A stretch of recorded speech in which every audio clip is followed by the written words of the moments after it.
And I've had great conversations with people who are like, look, you can get everything you need from your foods. And I'm like, no, you can't. You can get a lot of what you need from your foods in therapeutic range, a lot. Fat soluble vitamins, um, minerals, antioxidants. The organic diet, whew, it covers 95% of everything you need. But that 5% it doesn't cover are the water soluble vitamins, the Hmm. vitamin E's and the vitamin C's. And it's those vitamins that are so essential that really bring everything else you're doing together. I mean, how have we survived for so long without being able to get our nutrition from food? We didn't have the chemical assault that we have today. See, this is how they get us. They try to tell us that poisons are actually safe, pesticides spraying on your food, right? They tell us that there's no problem with GMOs, right?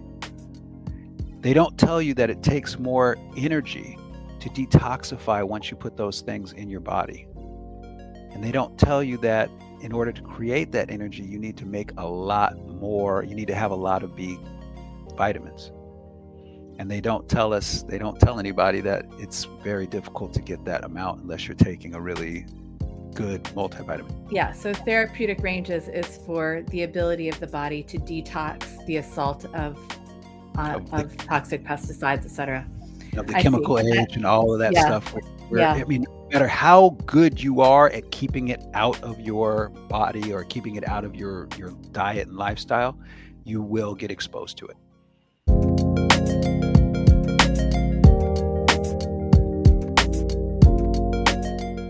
So we're doing good vibes healing.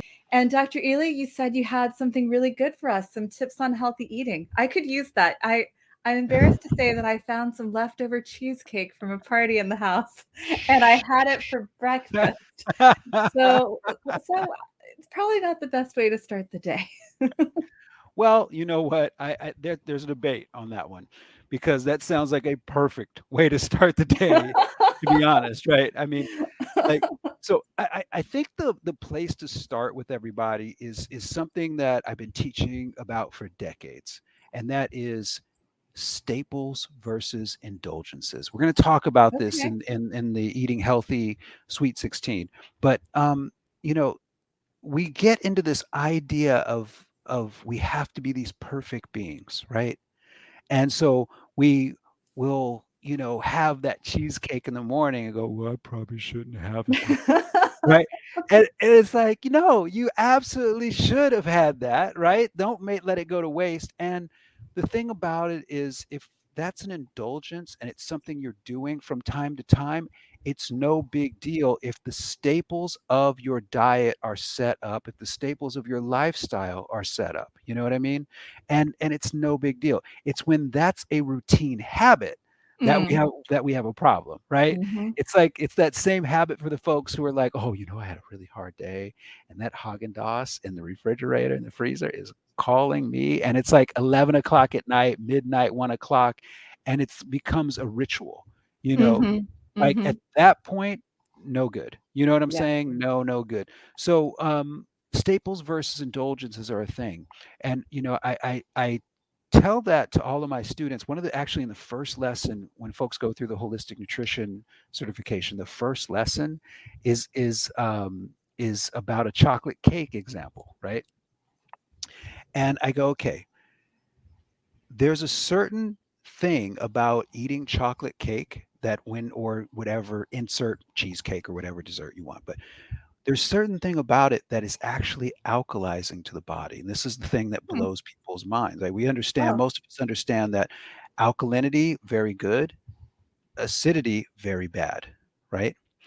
But we have a concept of acidity where think about acidity and just in what's going on outside of the body. For example, lemons are a perfect example for this. Hmm. People think of lemons and they go, "Yeah, but they're really acid outside the body." And then my response to them is, "Yeah, but what do they do once they get inside the body?" Hmm. You see? And so at the school, at the Energetic Health Institute, what we teach is a teaching concept called the net effect pH.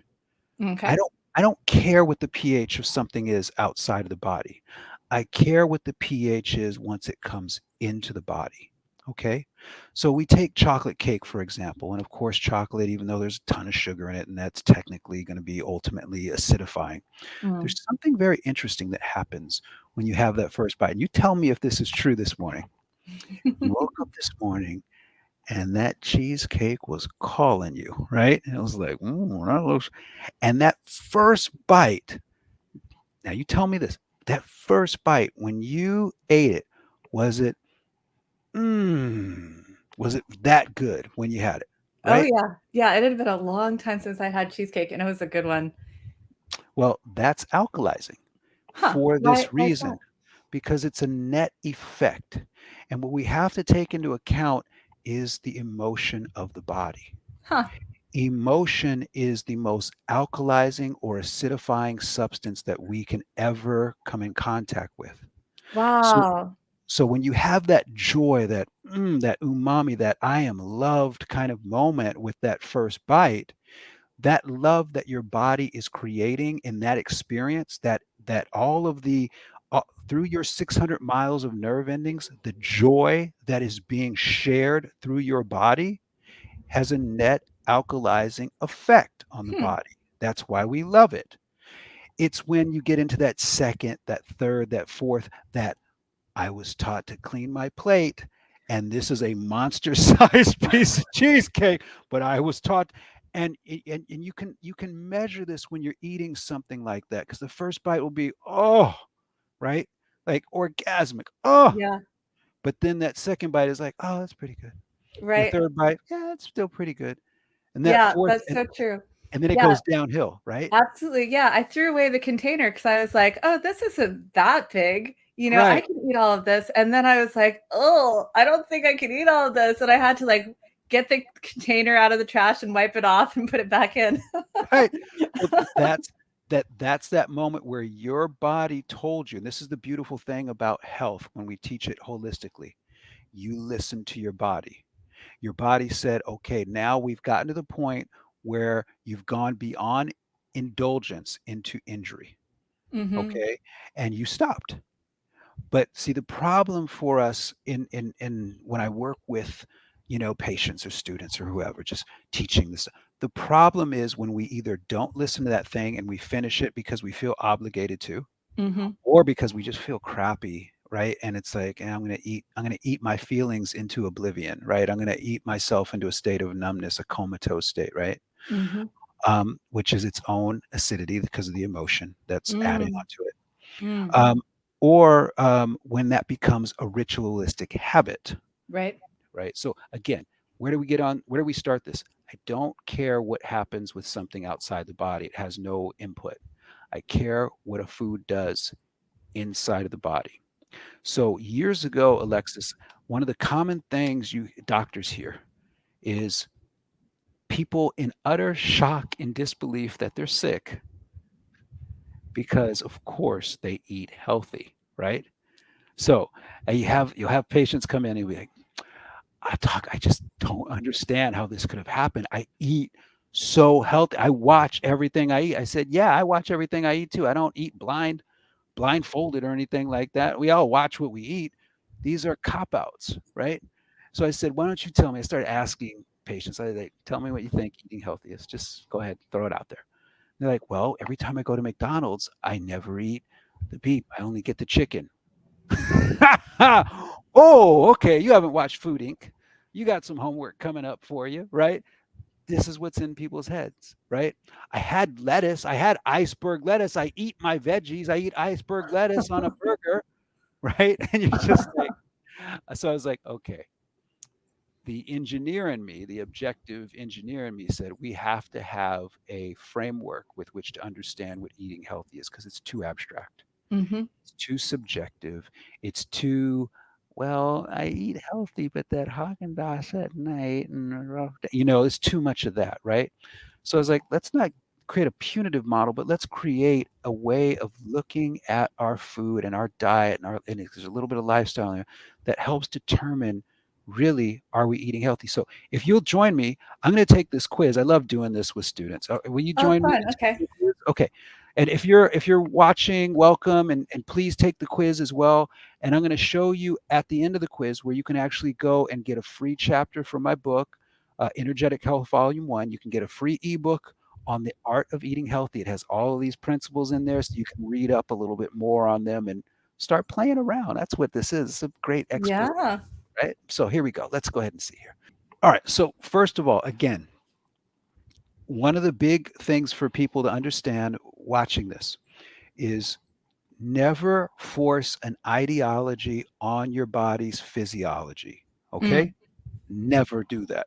So I don't practice ideology. I am in the practice of proving what we say, making sure it makes sense what we say. Why are we recommending this?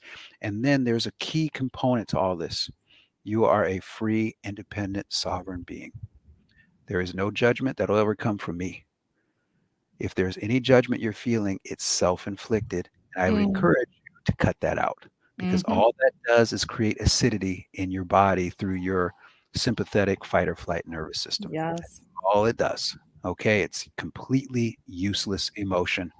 Um, uh, unless it's you're one of those rare people where it drives you to greater heights. There's a few instances of that in history. People who tormented themselves but became great at what they were doing because of their self torment. It's just not a really good path, especially when you can be great at what you're doing, whatever it is you're doing, and love yourself at the same time. Mhm. All right. So these are a series of questions. We're gonna answer them together, and we're gonna start off with my favorite one. I love talking about mitochondria, the little powerhouses within each cell. Right. I love it. So you ready for this, Alexis? Yes, I am. I've got a piece of paper. I'm gonna take the quiz with you guys. Okay. So if you can say yes to something, give yourself a point. And if you give yourself 1 point, and if you can't say yes to it, or you just don't know, that's okay. Just give yourself a zero, and then we're going to add up our scores at the end. All right, is that fair for the Sure. quiz? Okay. All right. So, does your meal provide all the nutrients for mitochondrial energy production? So right off the bat, people are like, "Oh, I don't know." Uh, Uh, maybe?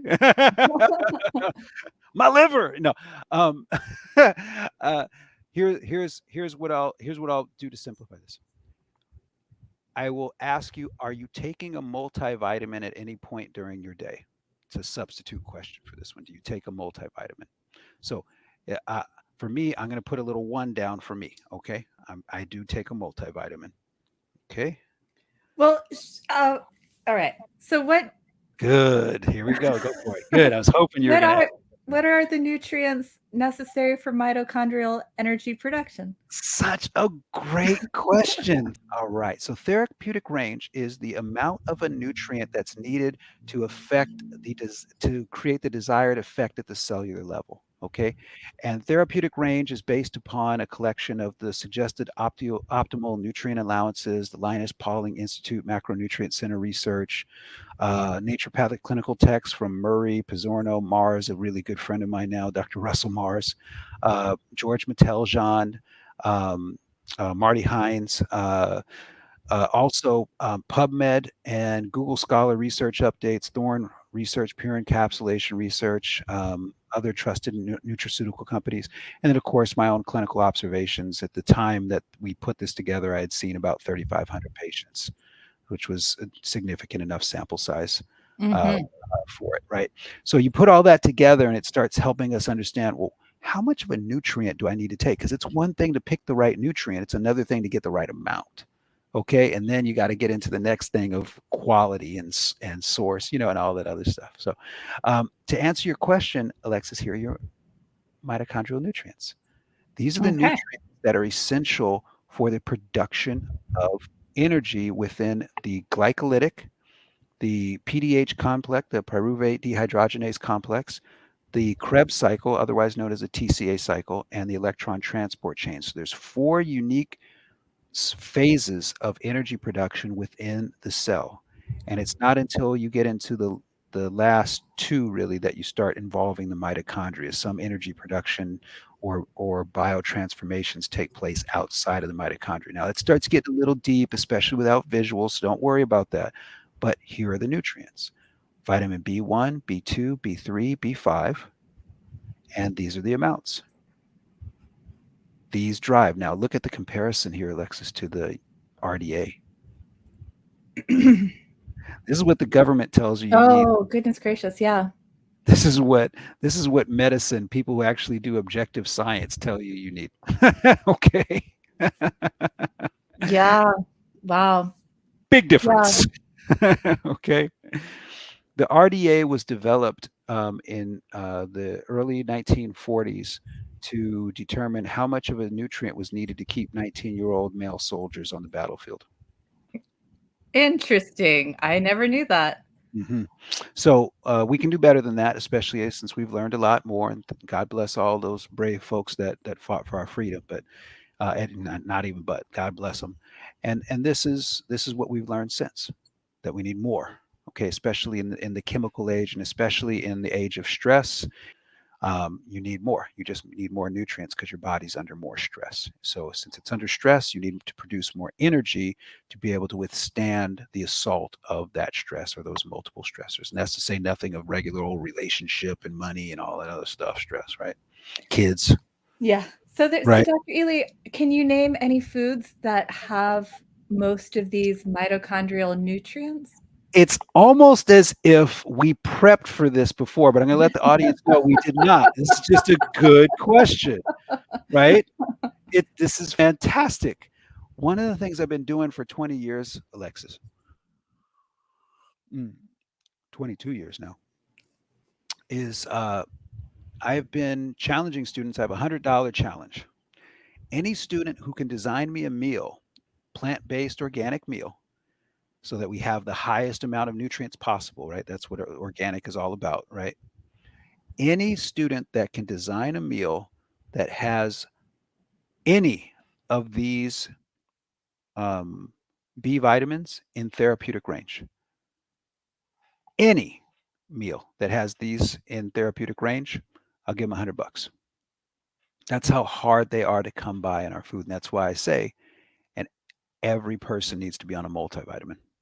So, what we have here, folks, is other minerals like magnesium, iron, manganese, copper that also are required for energy production. And then there are things that your body makes like alpha lipoic acid and CoQ10, but you can supplement these. So these aren't required.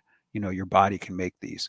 But then there's things your body can't make like chlorophyll and quercetin, which are also pretty essential components for energy production. Chlorophyll, because chlorophyll helps to make new red blood cells. And when we make new red blood cells, something cool happens. We bind oxygen, which is very alkalizing, and we get rid of carbon dioxide, which is very acidifying.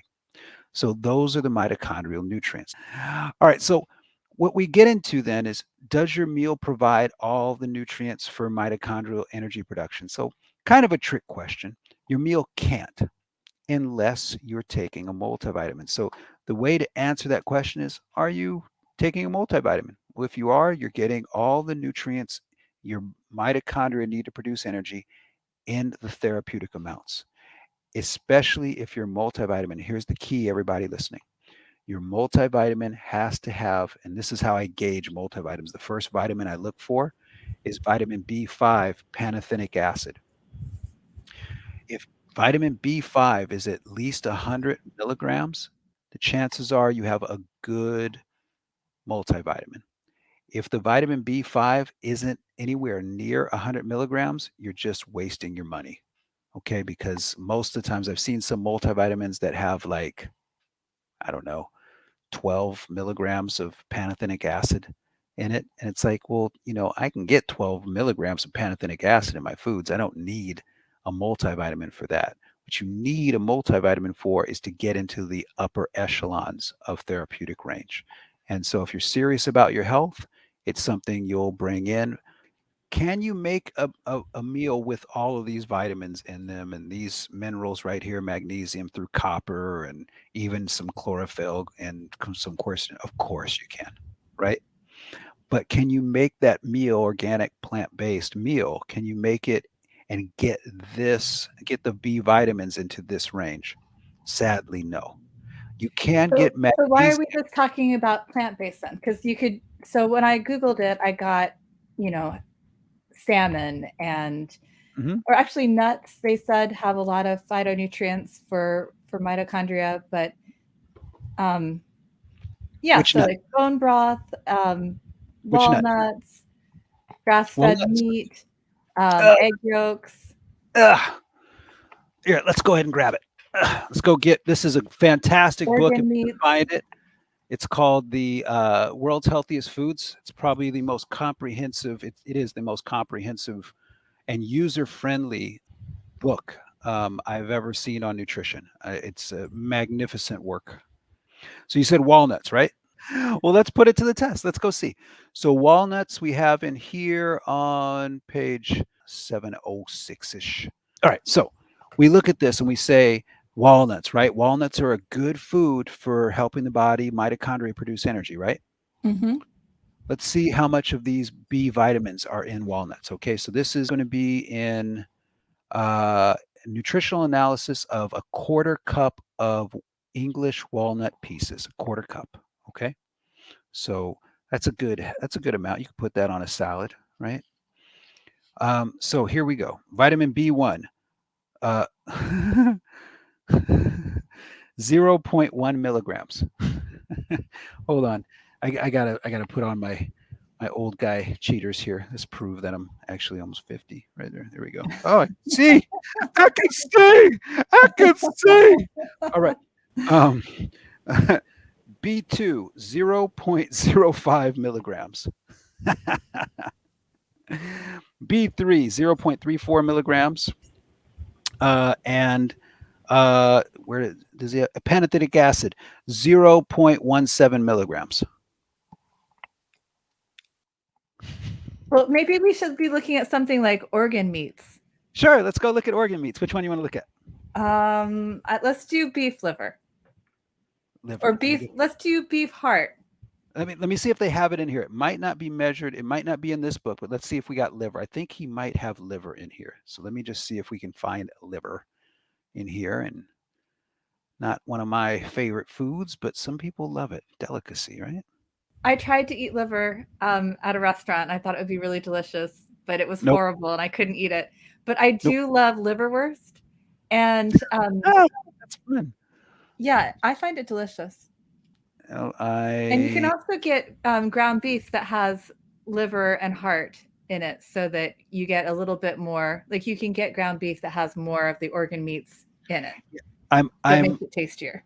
I'm going to tell you, I'm all about people eating heart. And of course, we're talking about organic, pasture raised, well treated animals, right? Stuff like that, right? We're talking about compassionate care for animals that are ultimately going to become our food, right? So I am all about the heart.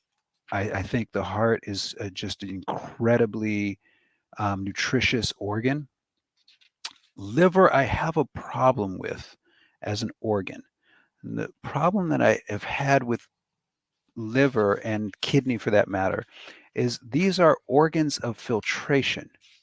So this is if we're going to have waste in the body, we are going to find that waste in those organs. My concern with those has been people just eating a lot of waste. Mm, Not in here. Let's do a quick little search. Well, Let me do Corey found it. Corey Malby, our producer, just put a little note in the chat with all of the 12 nutrition facts for a beef liver. 3.5-ounce serving of beef liver. Right. So look what they're saying. 65% of RDI, RDA, they're very close. All right. So when you look at that, 65% B12, you can see it's a pretty sizable amount, right? But when you look at B5, 69%. So 69% right here, 69% of roughly 5 milligrams is going to be like 2.5 milligrams. It's 3 milligrams. You just I've been studying this for a, a bit of time here, and I have yet to find a food, Alexis, where you can get the mitochondrial nutrients in therapeutic range in a Yeah. meal. And it's Yeah, I'm so, convinced if beef liver doesn't have it, like you yeah. said, it has some things, like it has 13,000 times the recommend daily intake of B12, but other things, like you say, are lacking. Hmm. So the answer is there isn't one food that you can get all of the This mitochondrial this is how nutrients. they dupe us. This is how they get us. They try to tell us that poisons are actually safe, pesticides spraying on your food, right? They tell us that there's no problem with GMOs, right?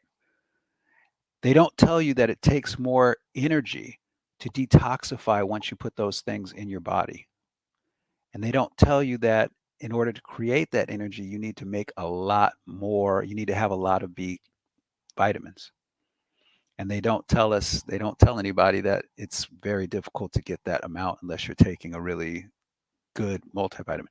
Alexis, I haven't had a patient in my career that has not been prescribed a multivitamin.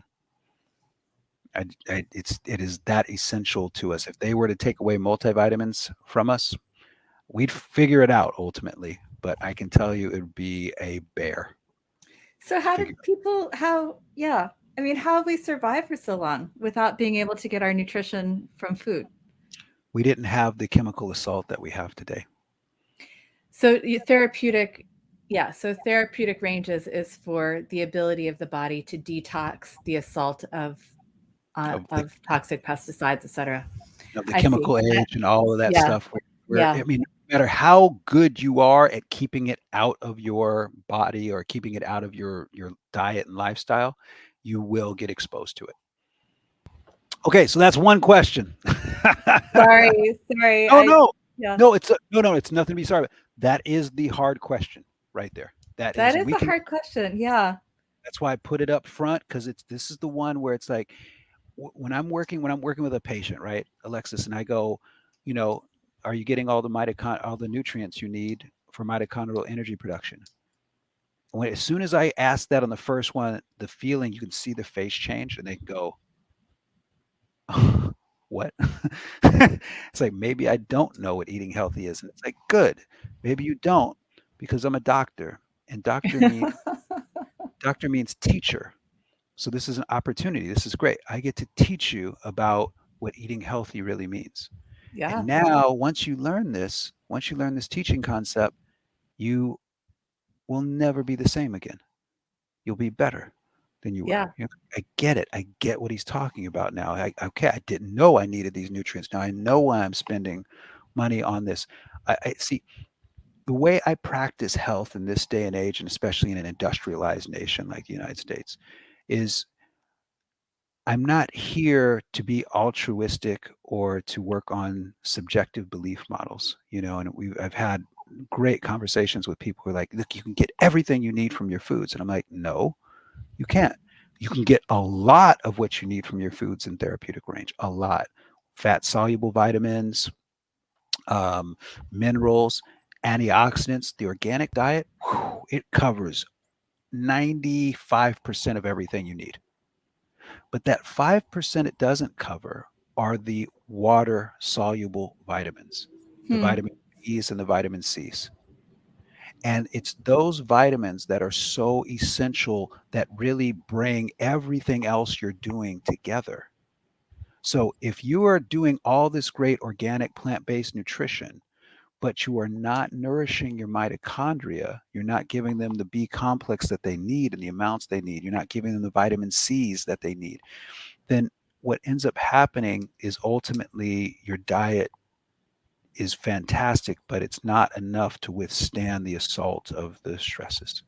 And hmm, so there will be a problem at some point. You better be fasting too. You better be in practicing intermittent fasting if you can, and clinical fasting, every month too. You better find hmm. some time to be hungry if you really are, if you really love yourself, and if you don't really love yourself or you're not willing to do that, then we really have to have a conversation because there's nobody more important to you than you. And if there's people, little ones and things like that, little fuzzies depending on you, well, that Yeah. seems like that's a good reason to love yourself right there and take care of yourself to me. Mm. Okay. Question two. Is your meal made of organic source foods? Well, that's easy. Yes. So let's give ourselves a point. Yay! We practice what we preach. Okay. Now, a lot of people are gonna. We can definitely have a whole show on this. I would love to get into some of the research on this.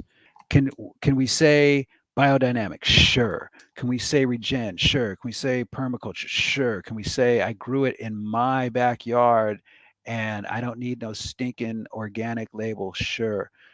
But there are concerns with what's going on with companies wanting to lower organic standards. So there's a new certifying body, and Alexis, you're probably aware of this, and their name is escaping me right now. They had a pretty fun logo too. I'm not sure. Regenerative organic certification through No, Rodale Institute. no, it's not. It's not that one. That one's awesome too. And Detmer is awesome, and all of those are awesome. But Oh, animal Real Organic Project. real organic. That's it. Real organic project. Yeah. What do you? I'm curious. What do you think about them? I Yeah, haven't we done a we lot of really like research. Real Organic Project, and Regenerative Organic certification from Rodale is good too. But Real Organic Project is very much farmer driven. Both organizations have made a big effort to be working with the best organic farmers to develop the standards. Yeah, that's them. Yeah, that's so Real Organic Project. Make sure you check them out. Oh, look at this. Certified farms all around the country. Way to go. God, if you don't love farmers, you're crazy, I know. right? It's just nuts, right? There's people out there that clearly care. There's still good in the world. That's what does it for me. So, yeah, so we got the organic. So now here's the third one, right? Is your meal free of known delayed food allergens? Okay, I feel so dumb today because I didn't know what mitochondrial energy production was, and I have never heard of a delayed food allergen. All right. Well, delayed food allergens are a part of the uh, immune response whereby the body will shift from an IgE, which is IgE antibody, which we're more accustomed to, the anaphylaxis, kid with a peanut or shellfish or something like that. That's an IgE antibody reaction. Okay, it's an immediate one.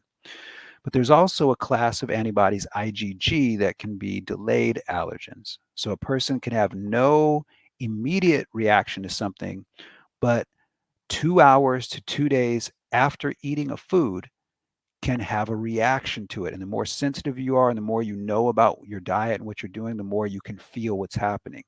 We'll do a whole thing on delayed food allergies. It deserves its own kind of day on a good vibe show. Yeah, I Um, think a lot of people would be interested in that right. because Because it's one of these things that you wouldn't know about. right. It's like this. 99% of people have delayed food allergens. Okay. 99%? 99% of people have What? delayed food allergy. Yes. What? 98% don't know it. Okay. Um, Oh my gosh. this is how rampant it is. All right. It's one of the things I've told. It's when I work with patients, it's the first test I go to along with the CBC, CMP, and lipid and things like that. I also am like, I want to know which foods your body likes and which foods your body doesn't like, because if I know that, now I don't accidentally recommend a food that is actually problematic for you. See, if you're eating a food that your body has delayed food allergy to, that food could be alkalizing for everybody else, but for you, it's going to be acidifying. The other way that you figure things out is trial and error, right? So started noticing a few years back that every time I had a certain food, I was having an inflammatory response. And because I know what that delayed food allergy response feels like in my body, I know when I've eaten something, like if it's yeast, or like if I eat yeast, beef, or dairy, my body's going to inflame. Right, I'm going to go into a state of inflammation. My skin's going to get really sensitive. My eyes are going to get really burny. I'm going to get really fatigued and a little grumpy, and I'm not going to feel very good. Well, I keep those things out of my diet, right? The things I know, my known food allergens. But a few years ago, I started having some symptoms. I was like, what is going on? So I started, I did another test and nothing really showed up. I started noticing that when I would eat a certain food, a Mexican dish that we like to make, I forget what it was, I would always be inflamed afterwards. And I was like, I'm not making this up. Something's going on. So then I was talking with I was talking to my girl about it, and she was like, well, I don't know. It's could be a seasoning because it's not any of the other foods. Because I tried all like the main staples of it, corn or I think there was chicken. And you try that stuff and it wasn't problematic. I could eat that just fine. So it's like it's got to be a seasoning. So we started looking at the seasonings. And I was like, no, I do fine with paprika. I do fine with this one. I do fine with that one. And then I said, maybe it's cumin. And so I got to that point and I took cumin out of the recipe and it was great. No problems. I was like, oh my God. So then I tried it again. I said, well, let me try cumin again. So we tried cumin again and immediately it flamed on. And Yeah, you so, have to get to a certain level of clean eating, I think, right, in exactly. order to recognize when you're feeling good and when you're not feeling good. Hmm. Um, like, I was a vegetarian for 30 years, and, even though I was pretty good about buying organic, because that's my profession, I Hmm. I I didn't really understand, like, what's junk food and what's not junk food, and there's so many junk food options as a Hmm. vegetarian because you're eating a lot of simulated things. Yep. Like, I was Yep. so upset when I realized, I was like, "Oh my god, Tofutti Cuties is, like, the worst junk food in Right. the world." That is, yeah, it is. It's That made pretty me so sad, but, um, yeah, so, like field roast, for instance, which is like a wheat gluten bad. Hmm. product. Hmm. I I hadn't had that in a really long time because I had stopped being vegetarian and I was eating more meat, hadn't had field roast in a while, and I had it recently with some vegan friends. I was like, "Oh my god, I love field roast. This is my Hmm. favorite." Hmm. And then the next day, I was like, "What did it do to me?" Like it like shut down all my systems, and I was not Hmm. functioning normally. And And I yep. was like, but I used to eat field roast all the time. And it's so good. Like how could this be something that doesn't work for me? But you have to get to that point where you have to get things out of your system for a Right. while before you recognize that they're not good for you. Yeah. If you're feeling bad, if your cellular environment is polluted and in a bad state and you're feeling bad, you just don't have any concept of what feeling good is. So it's like your body, you'll adapt to it and everything. And then, but it's once you start feeling good, once you clean your diet up and your body starts cleansing itself out and everything, you start really feeling good. You start learning that your body is actually a really great tool for discerning what's right and wrong for you. You can feel your way through things a little bit, and fortunately I was able to do that. But I think, Alexis, that there's another thing about the immune system. We've learned that the immune system changes every 4 to 7 years. So there could Huh. be foods that you're allergic to that you ultimately a few years later aren't allergic to, and there could be foods that you aren't allergic to and then a few years later you become allergic to. So it's just how your body shifts and changes, and there is of course ties into your production of hydrochloric acid and your microbiome. I mean, there's so much, and there's so much that we're learning about this to say anybody to say that they know and definitively know and understand it. No, we don't. We're still all kind of learning this, but it's such a fascinating thing because it's you're talking about a multivariable system that the human body is.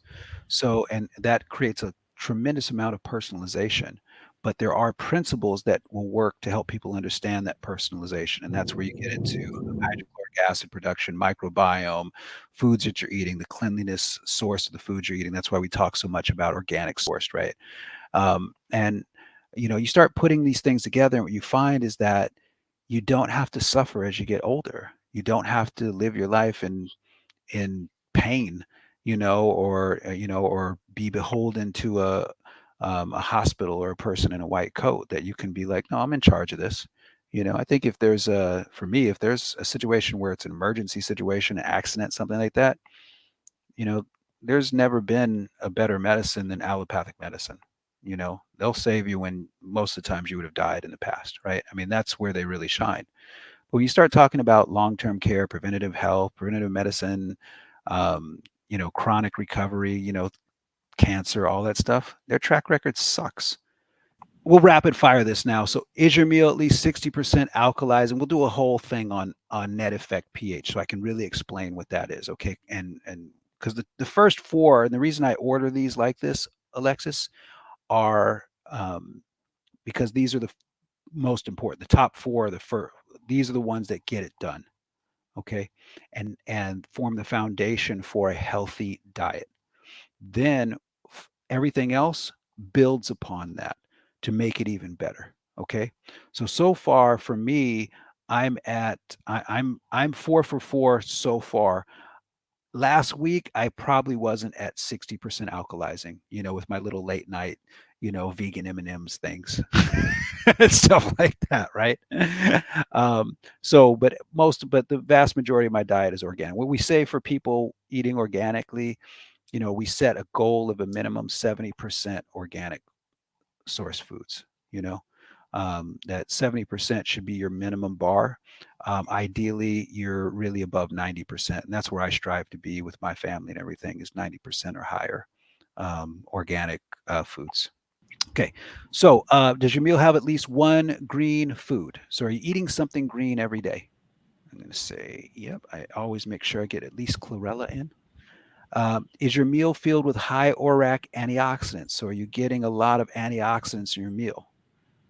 Well, I'm getting them in this tea. I can tell you that right now. Ton of antioxidants. Yeah. Here's where I failed last week. Does your meal have less than 8 grams of refined sugar? Okay. One of the things I love teaching people is how to put things, translate grams into teaspoons, because then we can really understand what we're doing. Yeah. So if you want to translate grams into teaspoons, divide grams by 4. So one in 4 grams of sugar equals 1 teaspoon. So, for example, you look at a can of soda, right? It'll say, most of them will say about 40 grams of sugar in there. That means in that little can of soda, there's 10 teaspoons of sugar. Dang. Wow. Okay. And then you have to take on one additional element to this, and that is how much sugar is circulating in your blood at any given moment, Hmm. right? When we're not eating, let's say we're in a pseudo fasting state. To get to the number we want for people so that they're not diabetic, it's 1 teaspoon of sugar. Okay. Your body needs at any given moment about 1 teaspoon of sugar circulating through, your pretty much, depending upon your size, 4 to 6 liters of blood.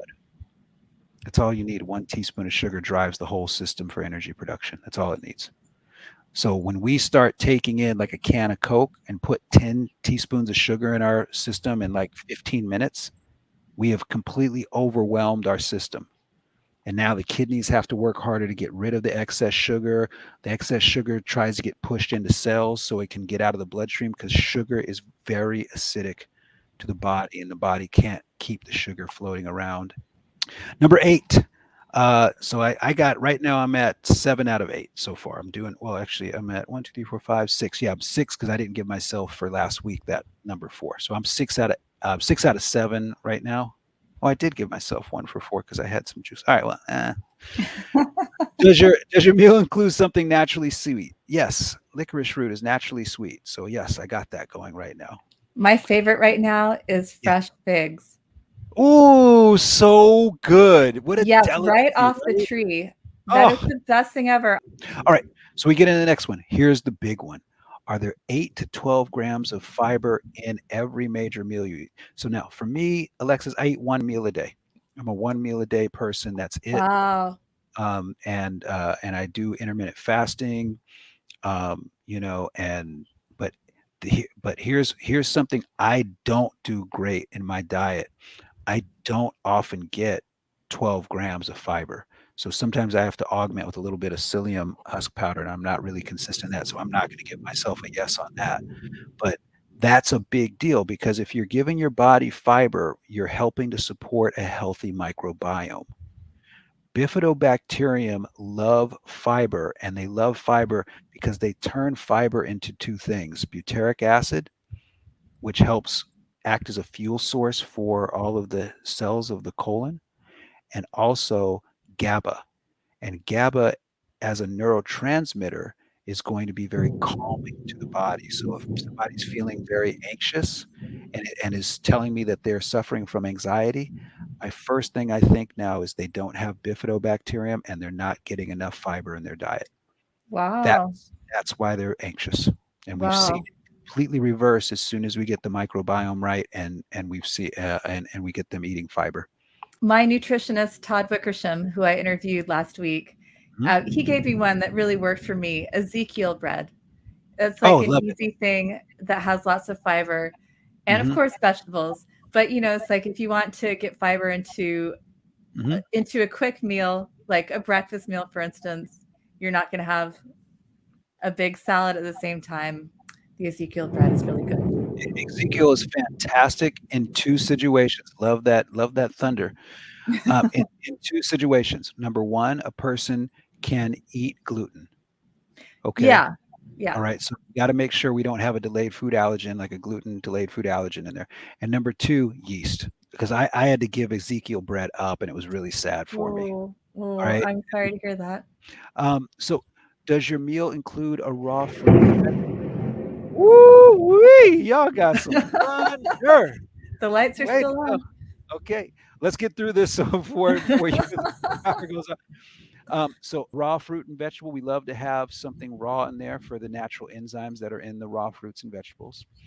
This is a great thing for juice and smoothies, right? So if you're doing that, it's covered. Is your meal prepared using healthy preparation methods?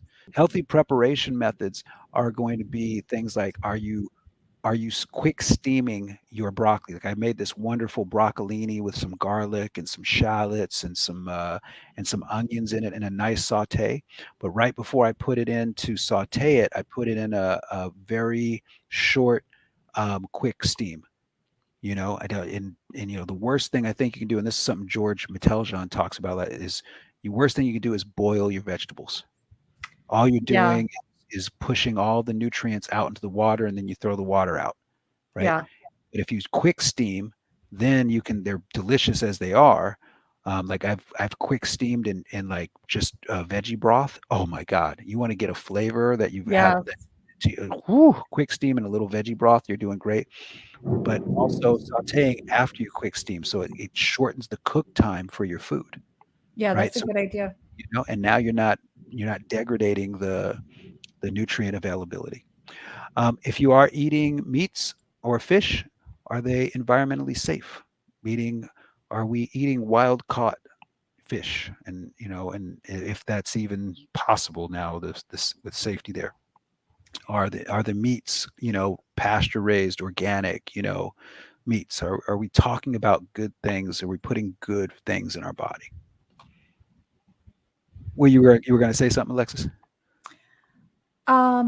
Yeah, I recently switched from doing tuna salad sandwiches to doing canned salmon salad Mm-hmm. sandwiches, and it's just as easy. It comes in the same Mm-hmm. preparation, and it's just a little bit healthier because it has less. Wild caught has less mercury. Mm-hmm. And yeah, there's you can also mackerel as well in the canned mackerel, and it's easy to find companies that are doing line caught, Hmm. and being really responsible as well. Like we can, and to me, it's always so important to support these companies. It's like somebody's doing something right. I want to make sure that that's who's getting my money. I want you to stay in business and I want you to grow your business because we need more businesses like you. And if you're doing really well, then you're going to create competition. Other companies are going to want to do the same. You know what I mean? Like there's a way to do this. We vote with our dollar. Every dollar spent is a vote cast.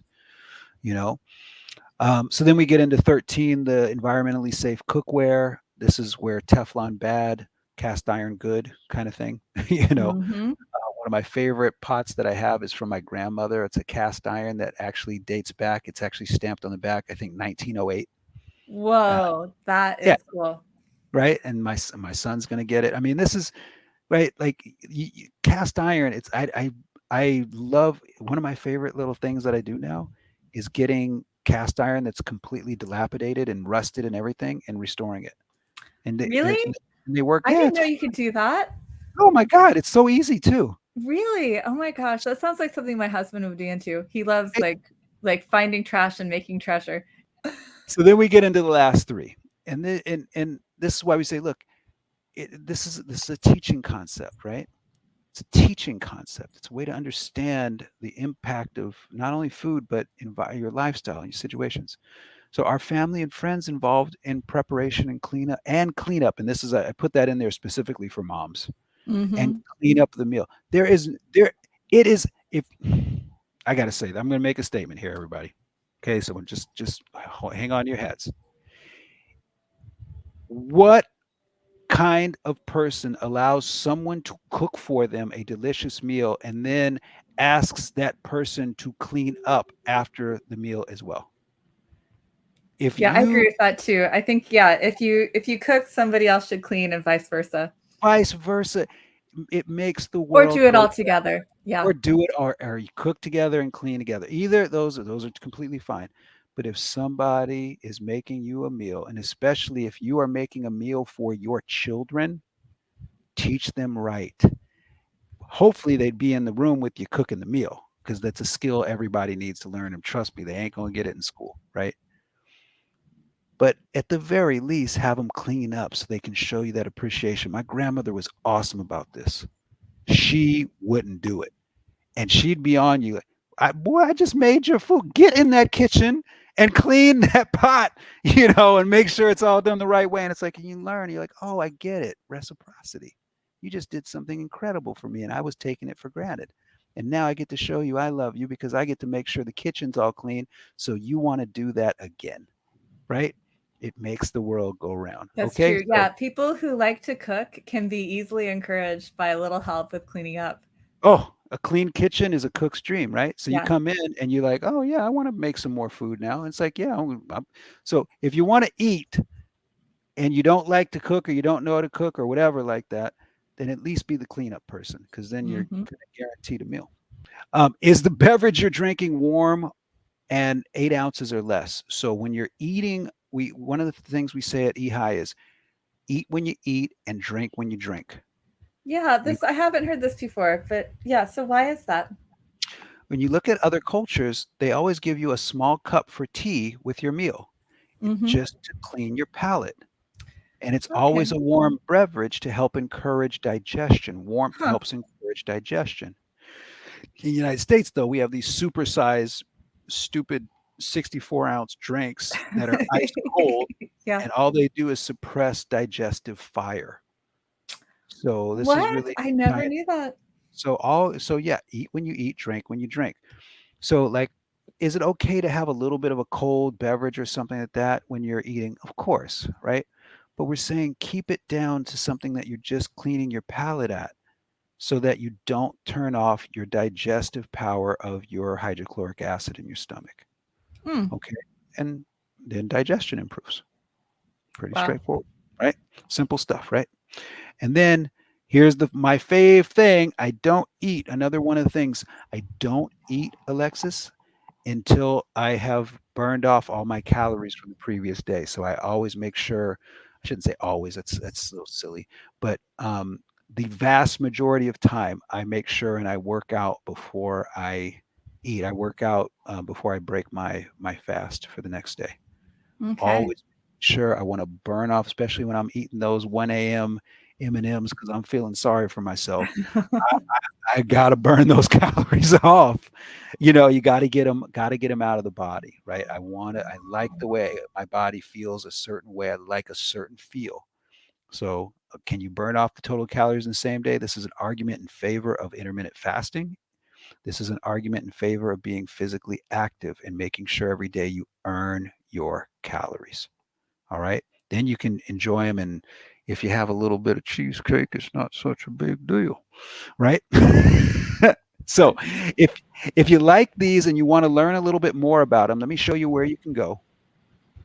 You can go to energetichealthinstitute.org, and if you scroll down right under that pretty girl right there, but I already eat healthy. Are you sure? You just give us your first name and your email address, and we'll send you a free ebook, Chapter 5, The Art of Eating Healthy. It's Chapter 5 out of my book, Energetic Health, Volume 1. And we'll give you those 16 key principles, and you won't find those, like you say, here on Google. All right. So just go to energetichealthinstitute.org, fill out the little thing right here, and get your free ebook right away and start that journey into eating healthy today. Wow, Dr. Ealy, thank you so much. This was awesome. And I will say ditto to you, and enjoy that cheesecake during your break. Okay. Enjoy that one bite. That first bite. It might be the first two or three. You know, Two or you could three, okay. stretch it out a little bit, right? Yeah, for sure. All right. Thanks. Take care.